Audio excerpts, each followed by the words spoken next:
Okay, tricky question which might upset some folks.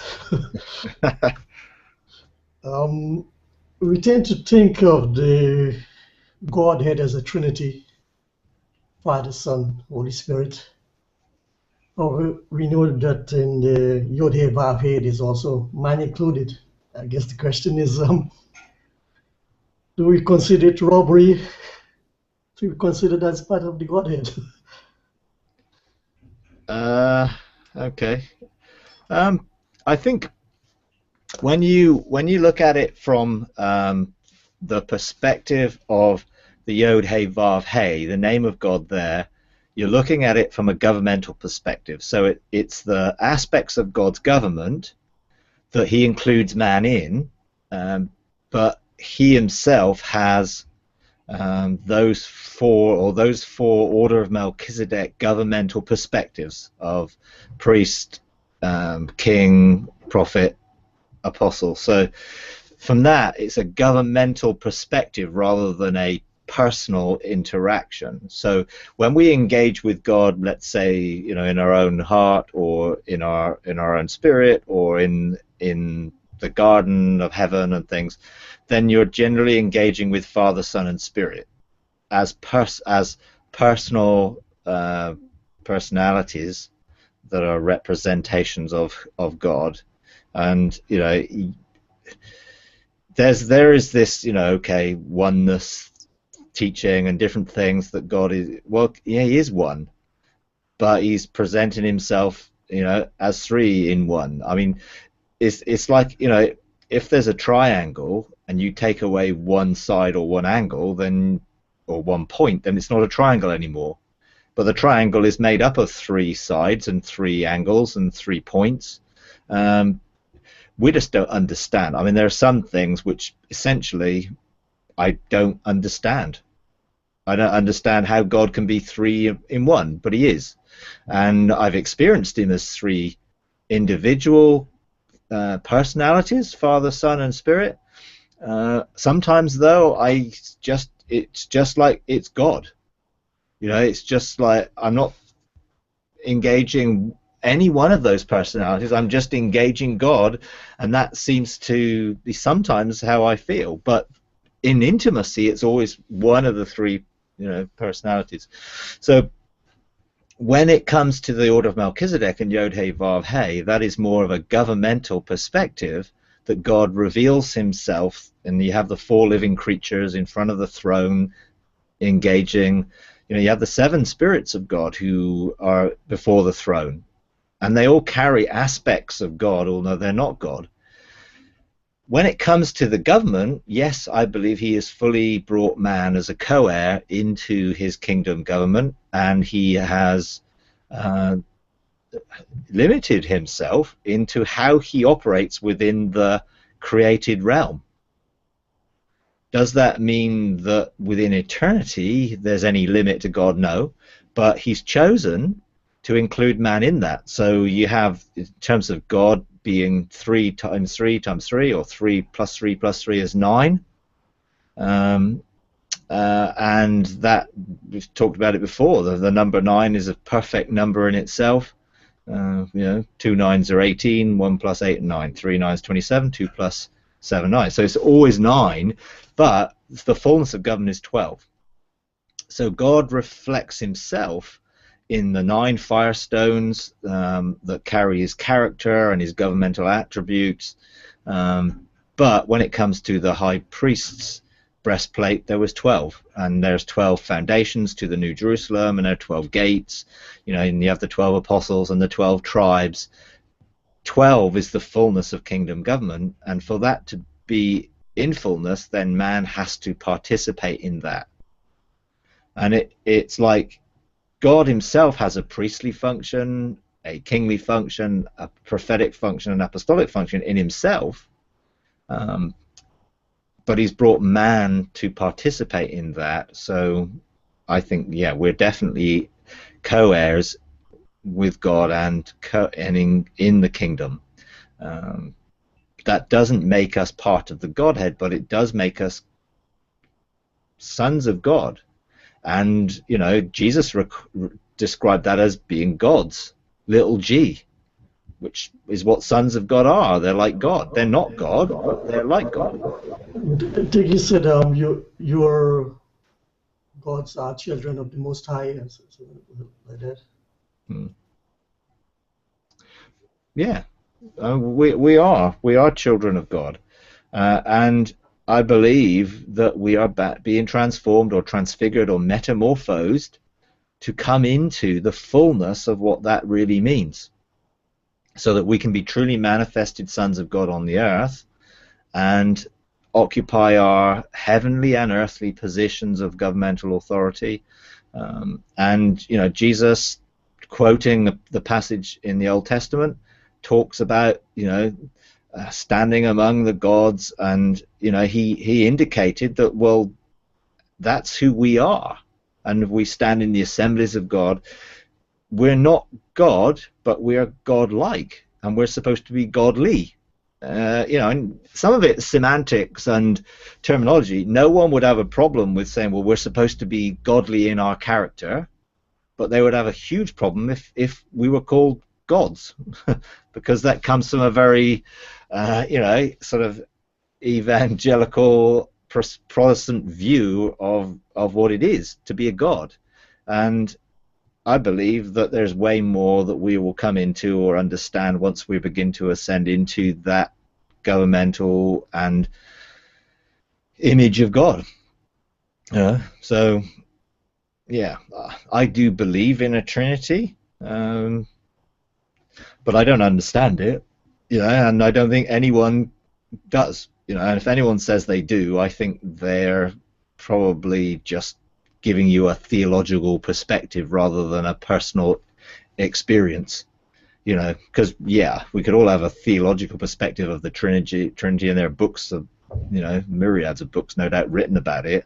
But actually, have any of those people who wrote those books actually met Father, Son, and Spirit personally, and met God? Because when God is on the throne, he is representative of all three. In the throne room, there isn't three thrones for Father, Son, and Spirit. There's one throne. But there are other thrones where Jesus is sat next to the Ancient of Days, the Father, next to him on a throne. That's a different place. And so there are different aspects of government and different ways God represents himself, to help us. I think it's all to help us. He doesn't really need to do anything in himself, but he chooses to do things that helps us engage with him in a meaningful, experiential way. And if that means coming and engaging with us as the Father, then that's great, but also as the Son, and the Spirit. And for me, in my personal relationship with them, they all have distinct personalities and fragrances and frequencies and characteristics that I associate with when I engage them. And I think they represent themselves to us in ways that, they're all fully God, but they actually represent us in a way that helps us connect, in that. So, you have teaching about being baptized into the Father, into the Son, into the Spirit, and therefore being clothed with them or skinned with them, carrying, righteousness, peace, and joy, or the way, truth, and the life, and holiness, judgment, justice, that sort of thing. Well, are they not all the same? Well, yeah, they carry all those characteristics because they're God, but they choose to present themselves in a way that helps us to connect individually with them. That's my personal experience with it. But, yeah.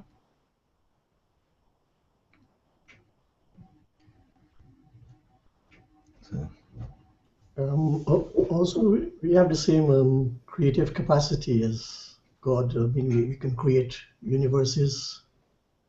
We know after the first fall, the Holy Spirit brooded over the earth. So is it up to us now to brood over, to bring back terraform, back to its original condition? Yeah, I think it was always God's intention that we would be creative, but we had to mature to the place where that was possible. And I don't think, initially that was what happened. So, you know, we are, I believe, called to terraform or to change and transform the earth to align with heaven. And I think that's was always Adam and Eve's mission, was to bring heaven and earth into an overlapping alignment, if you like. Taking that the earth was in a different place before the fall, governmentally and in position, and wasn't in time and space as it is now. So we are operating in a different dimensional connection than Adam and Eve initially did. But even in that, they were still supposed to grow in maturity and be conformed to the image of the Son of God. And they weren't conformed to the image of the Son of God. They were made in God's image and in his likeness, but there was still a conformation that would have taken place, because it says in Romans that those he foreknew, he predestined to be conformed to that image. Well, he foreknew Adam, and Adam still would have been predestined to be conformed to God's image, to the Son, image of the Son. And so there would have still been a process and a maturing in sonship that Adam and Eve would have gone through, and that would have reflected the revelation of the 9 firestones that would have carried the revelation of that for each step or stage of ascension, if you like. And I know, again, that will be controversial in certain terms. If you talk about ascension, well, isn't that New Agey and occulty, and isn't that really sort of Hindu-y and all that sort of stuff? Well, no, but it has some of those things have counterfeited or have used some of the same terminology, and then it's put it off limits for us to actually see. I think understanding the firestones and understanding Lucifer's role as the light bearer to reflect those 9 stones which were covering his body out, so that we as mankind would have come into the fullness, was a role that he obviously rejected and traded with the information in the wrong way. And there are, in a sense, different viewpoints in terms of, well, when did time and space form as we know it? Was it at Satan's fall, or was it at Adam's fall? And there are different arguments that you could put for both. My personal view is that time and space as we know it didn't actually start until Adam fell. Satan was expelled from the throne of God and from heaven, but he still had access to the heavenly realms and the atmosphere and the earth, and he was cast down onto the earth before Adam was created. And that you get the first creation, which is where where you have that sort of teaching on first and second creation comes in.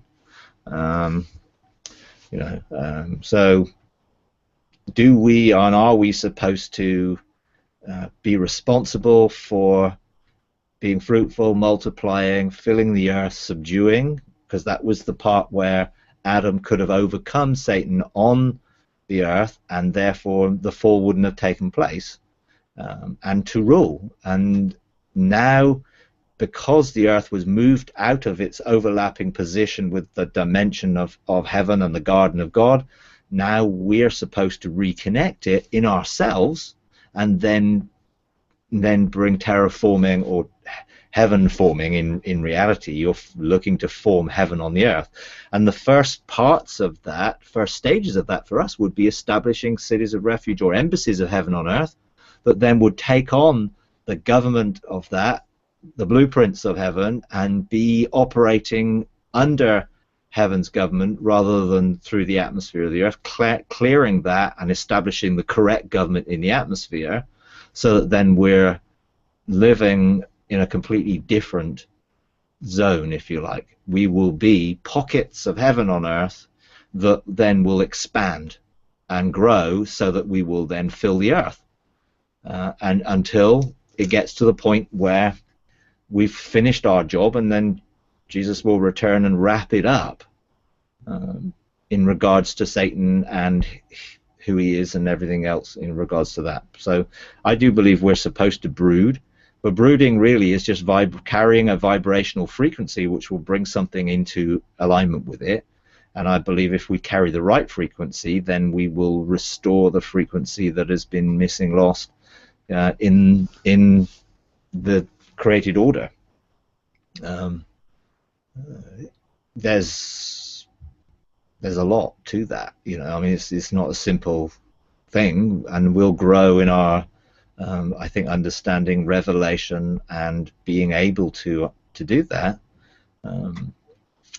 Most of us, well, all of us, are still connected by our DNA to everything that went wrong all the way through. So we need our DNA sorted out so that we're not connected to that, entangled with it, as some people say, and we can be then free to establish the correct frequency. And I believe the frequency of the planet is rising, even with the few numbers of people who are beginning to catch that and start to administrate it. You know, those that teach that we should be aligned with the frequency of the planet, have got it the wrong way around. The planet should be aligned to our frequency as we are aligned to heaven's frequency, and then everything can start to be put back into its correct perspective. And when Jesus comes back, he will put the earth back into its governmental place within the realms of connected with heaven in that correct place, and then we shall start to get on with our roles in the rest of the solar system, galaxy, universe, and other dimensions as they exist. And you know, that's when we may well get to create things, when we're in that position of maturity and there is no sin, because sin will be contained within time and space as we know it, and certainly within time, and therefore the enemy will not have access. So yeah. Mike, that kind of leads me on to a question about, because immediately you said about containing sin and thinking about our role in that, when and if. Can you hear me all right? Yeah. Yep. When and if we are mature enough to do that. And that kind of leads me on to a question I had, given that we're the EU-UK group, whether you had any thoughts on the current geopolitical situation and perhaps how that could be managed, contained, I don't know, dealt with, particularly in relation to the terrorism. I'm not asking for a political opinion, but just if there's anything that could be done to limit that. Yeah. Okay. Well, when it comes to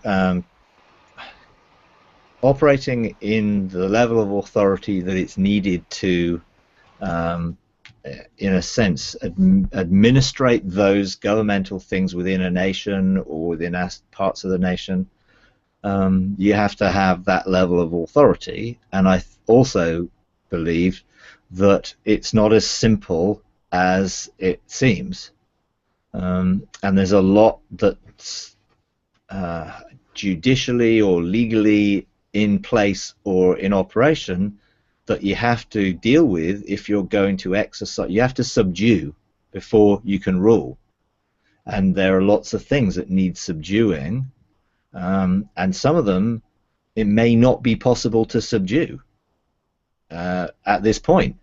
And I think, you know, when the Court of 70 meet and they put boundaries in, they limit what the enemy can do. They cannot stop everything that the enemy can do.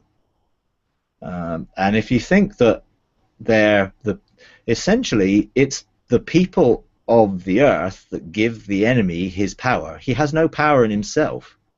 God gave power to man. Man lost that or gave that away to the enemy.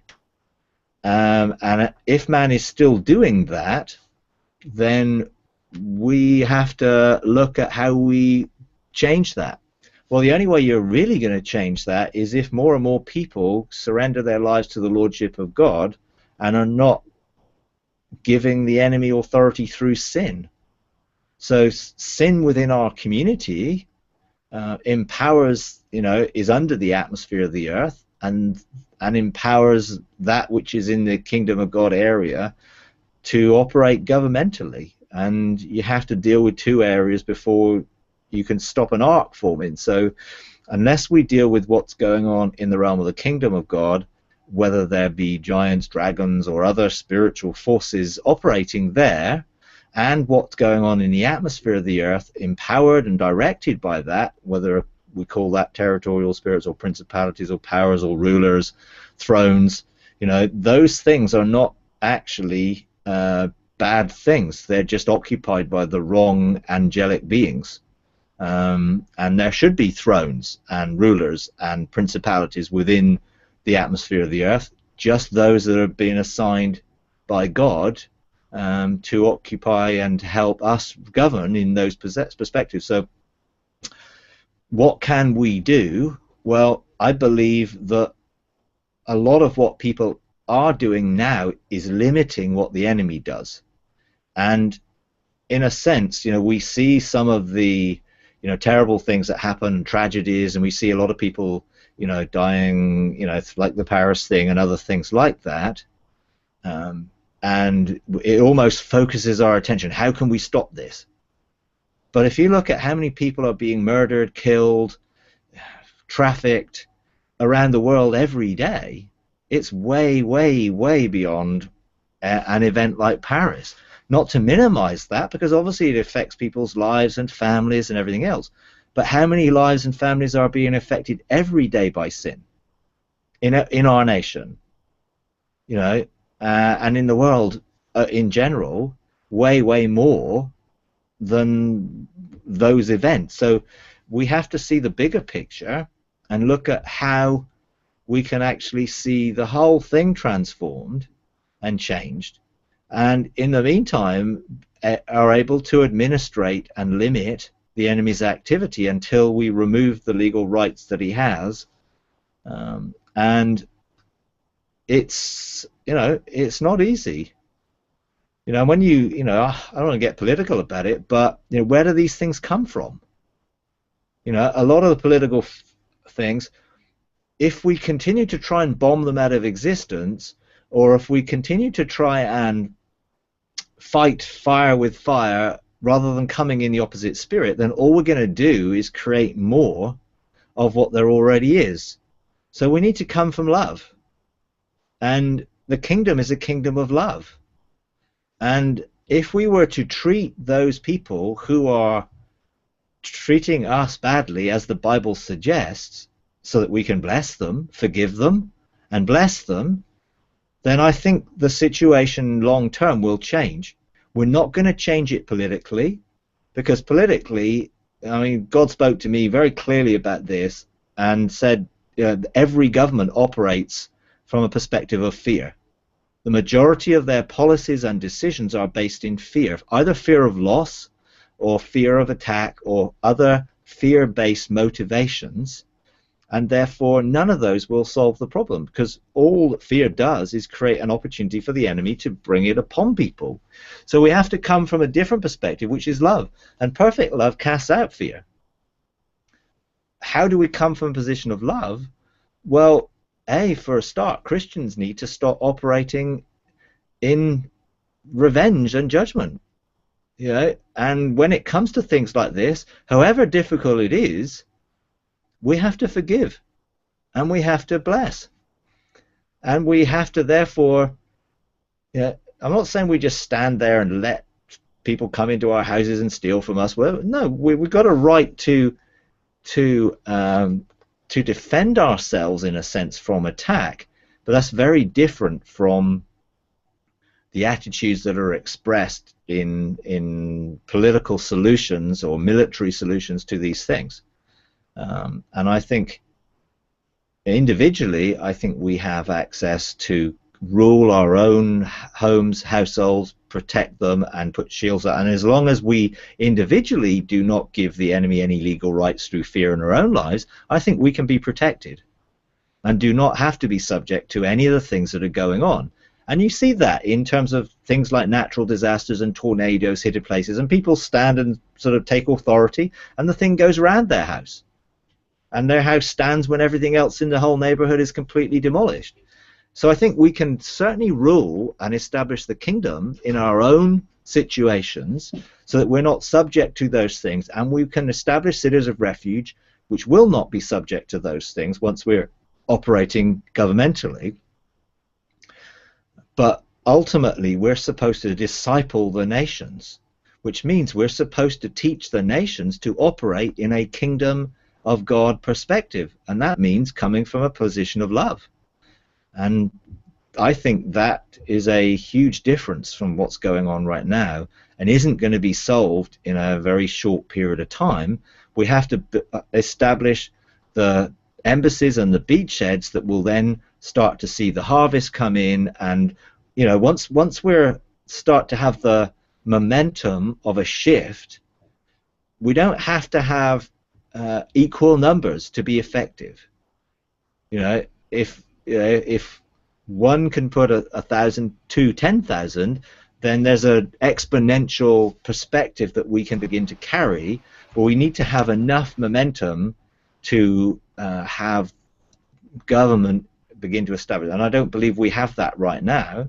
So we have to look at a long-term strategy of how we can accomplish that, rather than just reacting to the short-term things, however difficult they are. And I fully understand that they're really difficult, and that they're there. But what do? They induce fear. The whole purpose of them is to induce fear. And then, well, we're on higher alert, and we're on different alerts, and everyone is then fearful, and everyone acts fearfully, and Christians don't seem to be any different. They seem to be just as fearful. Well, we need to actually take a stand, not be fearful, if we're going to actually have any way of actually changing these things. And that means coming from a different perspective in it. And I don't believe that in general that's the response you get. There's still a very much an Old Testament wrong view of it, and even the view in the Old Testament wasn't right. I mean, an eye for an eye and a tooth for a tooth wasn't so that we could go and exact revenge. It was to limit what anyone could do, not tell them that they had to. Forgiveness was still the answer, but people have taken things that God put in to limit and taken them as laws to say that's how we need to deal with things. And I think that's not really how it should be. So I think there's a few things that we have to get the right perspective on if we're truly going to begin to change things. But I do believe we will be able to, not just for everything. You cannot take away people's free will. You can only see the kingdom around your own sphere of government. And within a nation, what are we, 60 million people? Well, 60 million people, how many of those are actually Christians who are effectively operating in kingdom authority? Probably not enough to overrule all those who are giving the enemy access through the sin and through their own lives. And so we have to actually start to see a shift in a harvest. We won't see a harvest until we get the storehouses ready, so we have to prepare the storehouses. So we have to have a strategy for it, which means people being willing to say, here am I, give me a blueprint, I'm willing to start an ecclesia in my area which will carry that authority and then can become a city of refuge as it grows into maturity. And until we get enough new order ecclesia operating, we won't get the harvest that God desires to pour out. So in a sense, we have to take responsibility for establishing the storehouses for the harvest. And once we start to see the harvest come in, release those into their heavenly destinies, carrying the heavenly order of Melchizedek authority, so that they will then begin to take the land, and to expand the kingdom and see the government of God increase. And if we saw 20% of the population brought into the storehouses, it would make a huge difference into the level of authority that we had to reach the rest of the nation and disciple it. And right now we're down at a few percent rather than 20%. So I think we've got to see a change take place, and that really means us being willing to be the Joshua generation and be there for that, and be ready to mentor and disciple those who will come. So for me, we have to look at it in the next generational terms rather than in the next couple of years. I don't believe that the enemy will ever be able to destroy this planet and create nuclear war which will wipe everybody out. I don't believe that's the plan and purpose of God, and I don't believe he has the authority to do that, because I know that Jesus is coming back to bring this planet back into it. And I know people say, well, it's going to be a new heavens and a new earth. Well, this actually already is a new heavens and a new earth from a perspective of new covenant. It's not going to be, the fire of God is not going to come and wipe it out like the flood did. It's going to be brought back into its correct governmental position of authority. God's going to come and dwell with us because we're going to be living in the overlap of heaven and earth, just like he did with Adam in the gardens, walking together in relationship and intimacy, and that's going to be restored.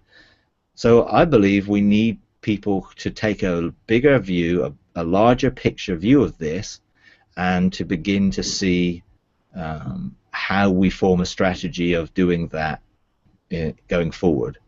In the interim, do whatever we're led to do, and I think there are court cases we can do, there are things that we can do. Where did ISIS come from? And I think that a serious court case needs to be done for those that created ISIS. And I not want to get into conspiracy theory and stuff, but actually most of it came from the Western world, who funded them to destabilize Syria in reality, because of what? Oil and power and position and fear. And now they're doing what they're doing, and we've created, in a sense, through fearful manipulation of other people's affairs, a situation where they want to destroy those who are meddling in their affairs. And to me, there's a lot of fear around Islam and the religion and how it's going to grow. At the end of the day, it won't. I mean, those people who are saying that we're going to become a Muslim nation, we won't. Not to say that it won't be Muslim people, but we need to see those Muslim people saved. So the best way we can change the situation is to pray for the salvation of those who are committing the atrocities. And actually many of them are getting saved. And they're transferred from one kingdom to the kingdom of God. And when I was talking to God about this, one of the things he said was, what do you think the early church did when Paul was having them murdered and persecuting them and having authority from the Sanhedrin to go around and put them in prison and do what do you think their response was to God? Were they praying, wipe him out, kill him? Or were they praying, save him? And God said to me when I was talking to him about it, the reason I was able to do the Damascus Road encounter with Saul, so he became Paul, was because the stance that the early church took in releasing forgiveness against their enemies. So we need to take note, if we want to see Damascus Road encounters, so that the enemies of God become his footstool or his place of worship, which is what God's intention, revenge today for us is salvation for people, not killing them. You know, that's the best revenge that can be taken place. We bless them so that they will get saved and they get transferred from one kingdom to another. That will change the world. Nothing else will. You know. Yeah. Is that the response you get from most? Not from my experience in what I've seen written on Facebook and other things and other reactions. It's like, come on, let's bomb them. You know, and when France responded by, you know, sending fighter jets and stuff, everyone, yeah, that's great. They need to sort this out. You know, it will only create martyrs and a stronger opposition than if we actually came from the opposite spirit and released forgiveness, and we could then see genuinely, we could actually call for Damascus Road experiences into ISIS and the Taliban and all the other, you know, pockets of opposition that there are out there. So yeah, that's the sort of my view of it. Thanks. Mine. Yeah. Funnily enough, I was reading that passage this morning about the call in Damascus. So fascinating to mention that.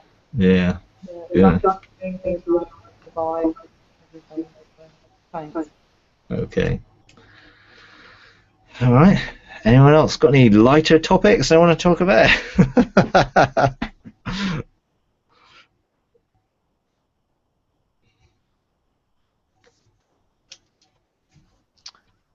Mike, I was going to ask about if you're doing repentance court cases, can you go right back to the Old Testament? You know, for example, I was talking to a friend about coming out of the church age, you know, where you want fellowship with people, but you don't want to be part of the structure. For example, if you observed, you know, like Cain murdered his brother, and you notice that spirit of jealousy or whatever in the church, can you go right back to the first mention and take that to court? Yeah, absolutely, and that's how we should do it. But you can only apply it to the sphere of government that you are operating in, which means you can't just, well, I'm going to do a court case and therefore all of it's gone.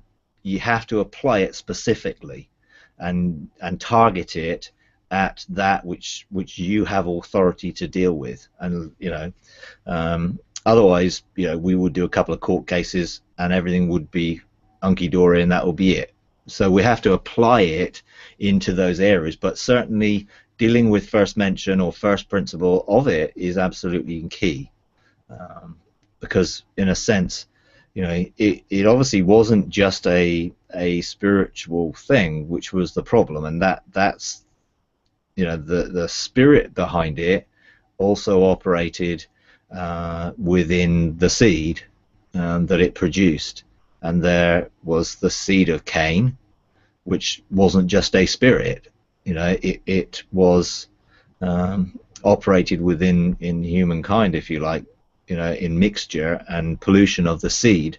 And I think from that perspective, we have to look at not just dealing with the spiritual aspect of it, but actually dealing with the genetic part of it, which is within all of our DNA, so that we're not moved or controlled or affected by that genetic material within our own physical makeup, which triggers certain behaviors and patterns and responses within us. So, you know, it means dealing with our own lives as well as trying to deal with the spirits that are operating in society or in the world.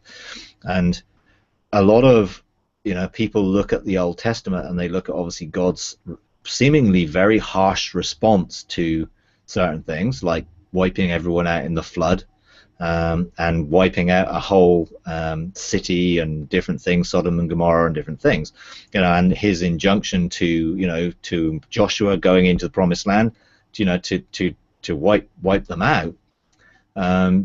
You have to realize that he wasn't talking about human flesh and blood, but polluted seed that did not carry a human spirit.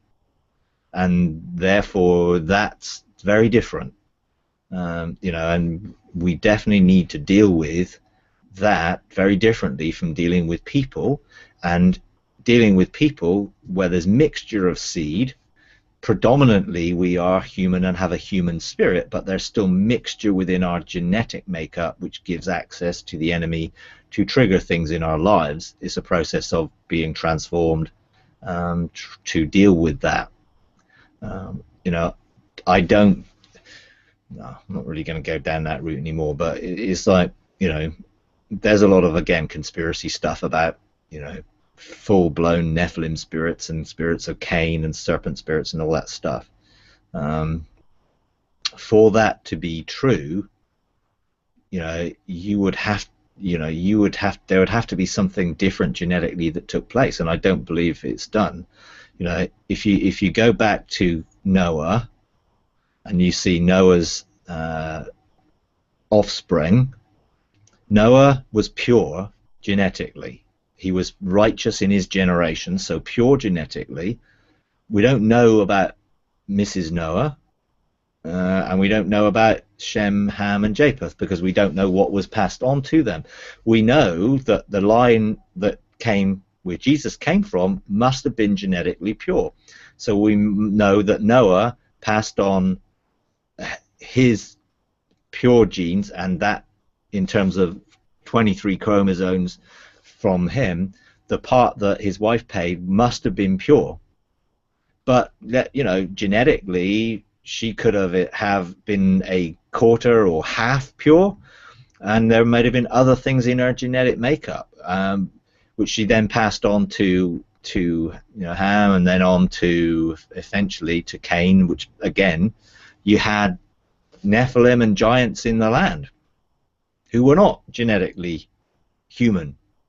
So you look at the genetics of it, there must have been enough going on to have actually formed something like that. Now we're talking about now how many generations from Noah to now? A lot. And so all that genetic material has been, in a sense, weakened and weakened and weakened within us. There's only a small part of us generally that carries that impure genetic material. There aren't, because even you just have to look at the genetics. The way in which genetics works, we're only an eighth of our grandparents, and because each time you get two come together, you get only half of each one, and half of each one, and half of each one. So you go back and back and back. Then that's why I don't believe that there are pure Nephilim seed, unless there was some other incursion that took place or is taking place through genetic manipulation or another overshadowing type thing, which you obviously got in transhumanism and all that stuff. But I sort of don't believe in shape-shifting lizard people, and stuff like that, physically. I'm not saying that spiritually those things can't take place, because I've seen it. I've seen people transform in deliverance sessions. So I know that there is a physical spiritual connection, but there's a lot of stuff out there. I mean, I don't know a lot of it, but I know my responsibility is to deal with my DNA. I'm not responsible for someone else's DNA. Together, corporately, we want to be, reflecting the image of Jesus, and therefore we want to encourage each other to be transformed by the renewing of our minds, and to take communion, and to do all the things that we do to actually deal with the things that are in us, whether they be genetic or bloodline things like iniquity, which are tags to our genetic makeup. Yeah, certainly, definitely do a court case, but in those court cases, make sure that you operate within the sphere of government that you're authorized to do. Yeah.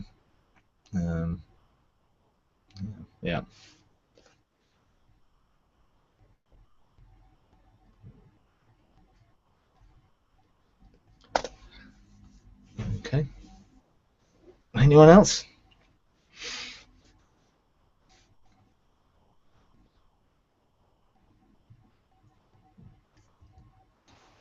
Hi, I just wanted to ask a question. To what extent is the enemy able to manipulate our dreams? Does he always give clear-cut dreams, as in this is bad, or may he sometimes give dreams which may look like they've got a good message in them? Yeah. I mean, the same thing applies to our thoughts. You know, it's the enemy can interject into our thoughts, but obviously, when we're consciously awake, we can take captive the thought and deal with anything that's a thought that's from the outside of us. I believe most of our dreams are either from God or from our soul. So I don't believe that most dreams are the enemy planting things, other than that which was in our soul, which gives the enemy access to bring something into our dreams. So I certainly, when I go to sleep at night, I make sure that I'm sleeping in rest, in peace, making sure that I've forgiven everybody, making sure that I've repented of anything, so I'm not sleeping with the enemy. In a sense, I don't want to give the enemy access to me at night, so I make sure that I deal with everything during the day. So don't let the sun go down on anything without having dealt with it. And then, I surrender my spirit to the Lord and allow Him to use me, while I'm physically asleep. So the main thing, again, is dealing with your own gateways, soul areas, so that there is no access that the enemy has into your subconscious. If there are in our subconscious mind seeds, hard areas, stones, memories, those memories can trigger dreams. If there are things that are there because of, again, trauma that have not been dealt with, they can trigger dreams. If our belief systems are such that we believe lies, then those lies can come out in our dreams. So our dreams are really a reflection of what's in our soul. And I think it's dealing with the soul will enable you to deal with your dreams. I never get any bad dreams. I don't get very many God dreams. Sometimes I dream, but I don't remember it, because actually it's got no significance for me, because God doesn't really speak to me through dreams particularly. Some people He does. Seemingly that's a vehicle that God uses with some people. I don't really have that. I can probably think of 3 significant dreams in my whole life, I think, that I felt were from God. I have every daily encounters with God all the time, so I'd rather do it while I'm awake. So the more I think we focus on engaging God while we're awake, dealing with our soul, the less dreams will become something which carries that much value. Because I think dreams, visions, I'd rather talk to God face to face, and have a conversation with Him, than try and interpret some sort of dream or even vision, which isn't a face-to-face. A vision which is me talking to God or listening to God or hearing Him is great. Having a vision that I don't understand and then needing the interpretation, to me is not very helpful, but is a stepping stone on a lot of people's journeys, and that's okay.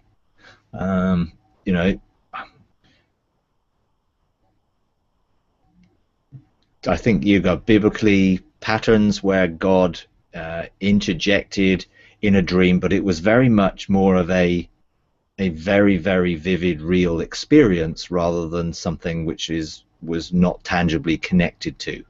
I mean, Jacob and the ladder was a dream, it says, but it was so vivid and real that Jacob said, "This is the house of God.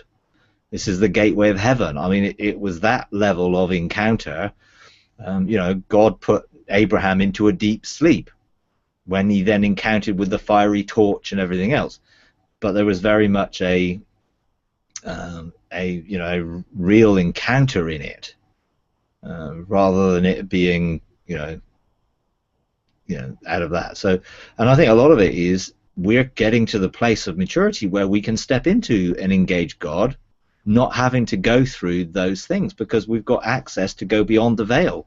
So we don't have to rely on dreams and visions and things if we can step beyond the veil and engage God firsthand. And I think that's the difference. Hopefully the encounters that we do get should spur us on to develop the pathway of relationship and responsibility that enables us to step in and engage. And I think then I don't feel that dreams and those type of things will be particularly significant in the future, because we're all engaging God and our spirit is active in that realm all the time. We're in transition, and that's our problem. In transition, the old will stop working and the new will not yet be potentially fully functioning and activated. So we have to pursue the new and not focus so much on the old. So for me, if the enemy's trying to do something was doing something in my dreams, then I would find out what gave it access to do it and deal with it, close the access and stop it. But he doesn't. So that's not something I've got personal experience of, because I just don't get those sorts of dreams. If there are night terrors and that type of thing, then there must be an access point for that to happen. There must be a real root of fear or some open access for that to happen. It's not something which the enemy can just do at will. I don't believe he's got that level of authority unless we have given it him somewhere or there's an access to it somewhere. So again, find that, deal with that in the court, remove the legal right, and then stop that operating. Assign angels to your sleep and things. So things I would do to try and to overcome some of those things. So Thank you. Thank you. Okay, you're welcome.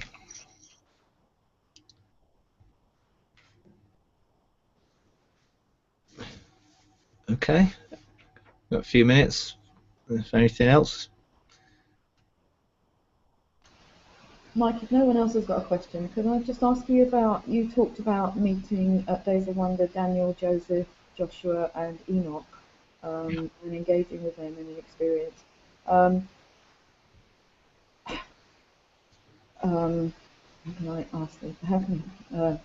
I just wondered if they had, and I don't want to invade your space with them, but I just wondered if you had seen a shift since you had that experience. It's just that God was talking to me about them as well, and I just wondered Yeah. about Okay. them, really. Yeah, I personally believe that they are actively involved. This is their generation. We are their generation. It's for all of us, and therefore they're available for all of us. It's not just me personally.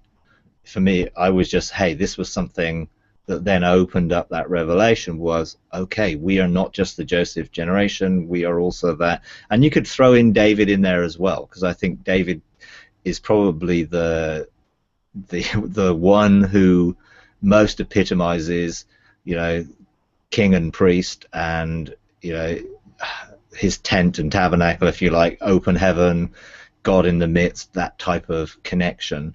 But certainly the four that I've personally connected with are those four. I believe anybody can connect with them, or they are operating in what's going on right now to see that their life and what was the principles in their life are widely accepted and received and experienced today.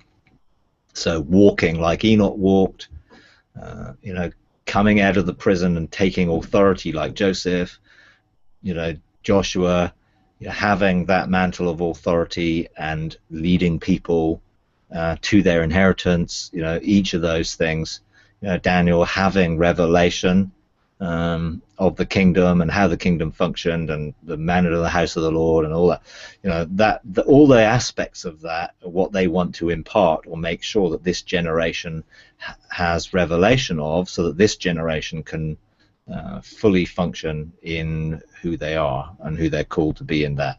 And I think that revelation will be released even people don't necessarily have a personal encounter with each of them. We're in a season where the revelation of who they are is being released, that we can experience and be transformed by, by taking our position. They're all governmental. That's the whole point, so that we can all engage with. Exactly what happened. Exactly what happened. Yeah. I just kind of saw them, and everything that you've just said is what God showed me about each one of them, and just so that's just amazing. So yeah, so I will engage with them and talk to them. Thank you. Yeah, absolutely. And and there may well be certain people who do engage because they have a role to play in disseminating that information and making sure the revelation and the encounters gets passed on. And that truth gets revealed to people, which inspires people to take those positions of authority. I mean, I think that's the key in this. We are supposed to be operating in that generational order, and until we do, again, there won't be a harvest until there's enough of that generational order operating to be able to equip that harvest and disciple it, mentor it, whatever you want to call it, and release it, which is why there is an increase. So I've definitely seen a shift, but we're going to see a lot of different things in the next 3 or 4 years, which are beginning to outwork in cycles what God is doing, and I think people will start to learn how to align and order things over the next few years in a different way. I think there will be a large shift in how people are administrating the kingdom from a heavenly perspective over the next few years, and particularly in terms of taking charge of the courts and action. And I'm not talking about the mobile court type thing, but actually the higher level of courts of actually legislating into their nations and different dynamics of that. But we're still at the beginning of it, and I think there are forerunners who are starting to do some of the things which later on everyone will be doing. And so sometimes God encounters those people to prepare them so that later on they will be able to help more and more people come into it. And right now I think aligning the houses in the realms of heaven and getting things in place is a key, and I think that is going on. And you hear people talking about things, maybe using slightly different language or terminology, but they're really talking about the same type of things that are happening. And certainly, from a perspective, the language can either engage people or it can push people away. And some people will be attracted to certain things, and some. I mean, I saw the video that Jason Westerfield posted, or was certainly posted this weekend. A few people saw it, and I accept and have experienced most of what he is talking about, but I wouldn't use the terms or the language that he does. And some people will listen to that and say, "Whoa, what's he on about?" But all the things he was talking about in terms of engaging places and being set free from places and different dimensional shifts and things, I've probably experienced majority of what he was saying, but I wouldn't describe it that way, And I think, but some people, that would be right up their street, and that would encourage those people to pursue whatever, which is great. But I think for some people, they would listen to that and just think, you know, he's been, you know, smoking the wacky backy or something, you know. But in reality, he hasn't. But he's using terminology which is sort of quite difficult for a lot of people to engage with. But the truth is there behind it. And I've been to some of the places he was describing, but I wouldn't describe it the way he described, you know, in a sense. But you know, that's okay. We're in a place where we have to reach all sorts, and you know, I honestly believe there are going to be a lot of two types of encounters that we have to start administrating: the Emmaus Road encounters, which is going to bring people out of their religious sort of old order bondage that they're in, of it being in the wilderness, by having Jesus meet them and unveil their eyes so that they can see him in reality, and the Damascus Road experiences. And I believe we're going to see that in both New Age circles, occult circles, religious, you know, Muslim circles, and see a lot of those encounters take place, you know. And there's going to be people need to disciple them, you know. I would have no clue really of how to disciple someone from that thing, having had no experience of it. But I think some of the other guys will, you know, and they will. You know, I would find it much easier to disciple someone who's come out of an Emmaus Road experience and is almost like, whoa, because I've had that myself, you know. But I've never been in any of those other things personally. I never got involved in any of that stuff, so I've not really got any testimony of coming from that background, but some others do. And I think God is positioning people to be able to receive the harvest that's coming from those circles, and help and equip them quickly, because they're going to be the most powerful voices to be able to reach into their generations and reach them, you know. So yeah. Yeah, I do agree. Yeah. Awesome. All right. Okay. Well, we'll leave it there.